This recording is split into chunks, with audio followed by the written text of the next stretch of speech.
Welcome to series explain the summer I turn pretty season 3 episode 9। Episode की शुरुआत होती है बेली के फाइट सीन पर, जहां वो पेरिस जा रही होती है अपने ब्रोकन रिलेशनशिप से दूर भागकर एक नई शुरुआत के लिए, उस प्रोग्राम के लिए जो जेरिमा के लिए पहले रिजेक्ट कर दिया था। यहाँ एक सिंबॉलिक सीन है।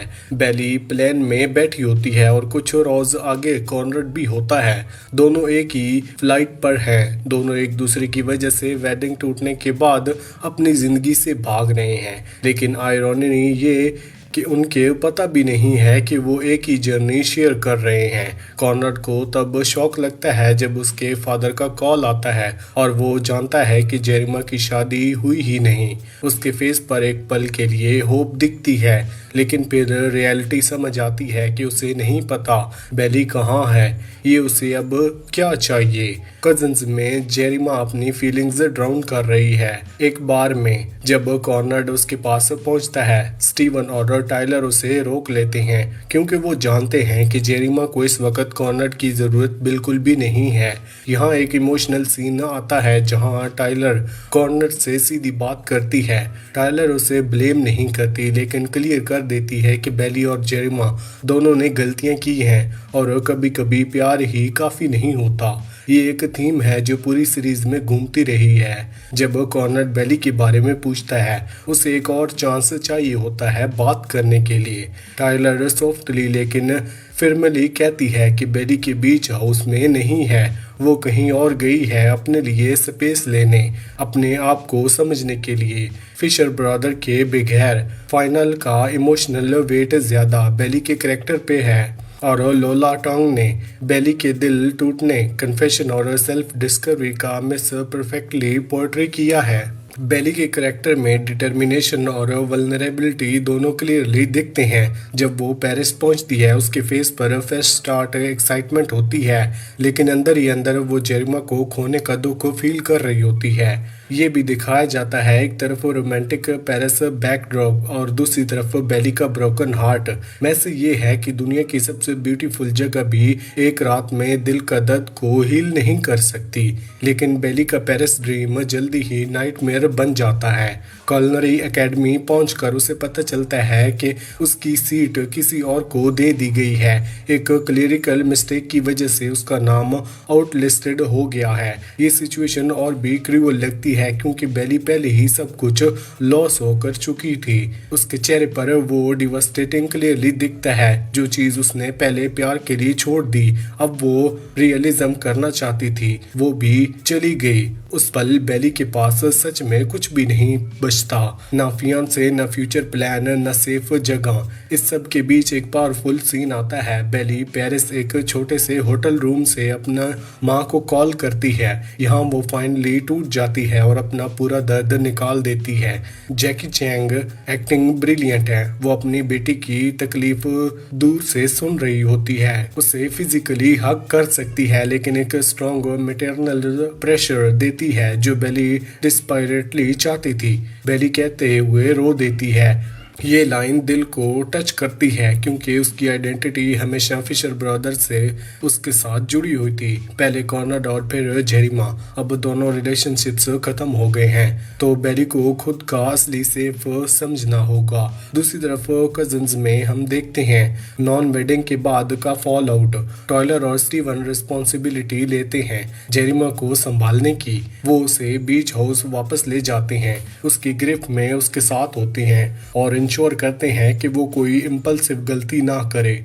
जेरिमा का दर्द क्लियरली फील होता है जब उसे एक वेडिंग कार्ड मिलता है जिसमें उसके और बेली के लिए विशेष लिखे होते हैं। ये कार्ड उसे रिमाइंड करता है कि उस फ्यूचर का जो ऑलमोस्ट उसका था। जब वो बेली को कॉल करने के लिए फोन उठाता है, टाइलर सॉफ्टली उसका फोन ले लेती है और समझाती है कि बेली को अब स्पेस चाहिए। जेरिमा कहता है, लेकिन मैं उससे अभी भी प्यार करता हूँ। उसकी बात से क्लियर हो जाता है कि उसने एंगेजमेंट इसलिए एंड नहीं की थी क्योंकि वो बेली से प्यार नहीं करता था, बल्कि इसलिए कि उसे लगता था कि बेली का दिल हमेशा कॉनरड के प्रेशर से जुड़ा होता है। इस एपिसोड में एक और सरप्राइजिंग एंगल मिलता है, कॉनरड के पेरेंट का रिएक्शन।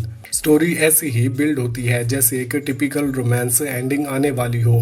कॉर्नर अपने फादर से बेली के पेरिस जाने का पता लगाने लगता है। इम्पल्सिवली फ्लाइट बुक करता है उसे फाइंड करने के लिए। ये सीन टीम कॉर्नर फैंस को एक ग्रैंड गेस्टर जैसा फील करवाता है, जैसे बेली को कंटेन्स क्रॉस कर रहा हो। लेकिन शो अपने इमोशनल होनेस्टी पे स्टिक करता है, फेयरली टेल एंडिंग नहीं देता। कॉर्नर की फ्लाइट डिले होती है, फिर कैंसल वेदर की वजह से।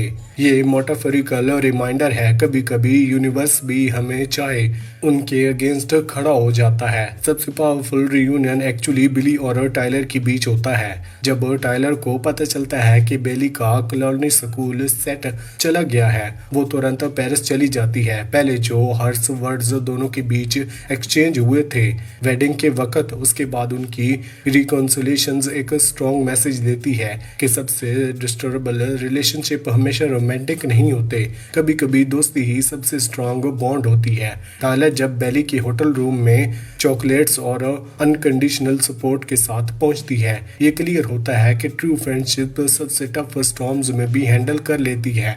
फाइनल सीन में एक टफ फुल मेडिटेशन होती है, गिरफ, ग्रोथ और लव के डिफरेंट शेप्स। 6 महीने बाद बेली वापस यूएसए में होती है, अपने घर के पास एक कॉलोनी स्कूल में इनरोल्ड।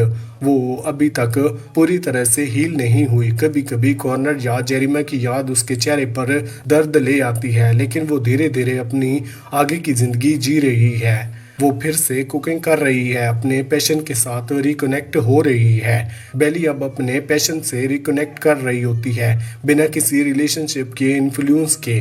फाइनल का सबसे सिंबॉलिक सीन तब आता है जब बेली ऑफ सीजन में कजिन्स बीच वापस जाता है। बीच खाली होता है, समर हाउसेज बंद होते हैं, लेकिन उस सॉलिट्यूड में एक अलग ही ब्यूटी होती है। वो शोर लाइन तक चलती है, वही जगह जहां उसकी लाइफ का सबसे इम्पोर्टेंट मोमेंट हुए थे, और समुंदर के सामने खड़ी होती है।